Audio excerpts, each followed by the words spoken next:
Ľudkovia, počúvajte, toto sa týka každého. Keď si politik kúpi novú limuzínu, občanom povie 23, 24 ročník už je stará a on reprezentuje Slovensko, hádam sa nebude voziť v starej Škodovke. Keď si kúpi politik nový oblek, nové hodinky, nové topánky, občanom povie, musím byť pekný pred kamerami, musím byť pekný pred americkým prezidentom, nemeckým, ruským, veď vás reprezentuje. Keď si kúpi drahú vilu, tak občanom povie, hádam, nebudem bývať v nejakej bytovke, v nejakom obyčajnom byte.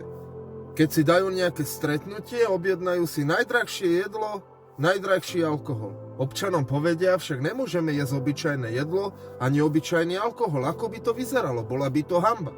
Keď idú do zahraničia, idú špeciálom alebo si berú lety prvej triedy.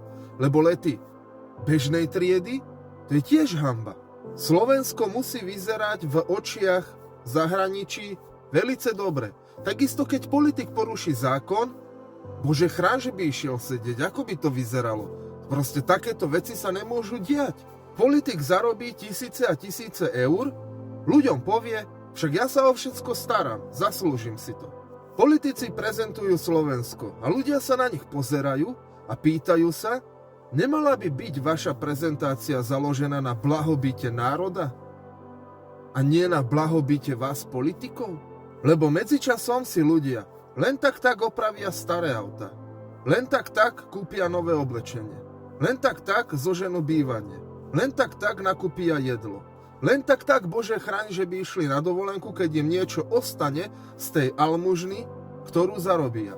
A keď povedia svoj názor, môžu sa báť, ešte aby ich nezavreli. Ľudkovia, aký má zmysel politik?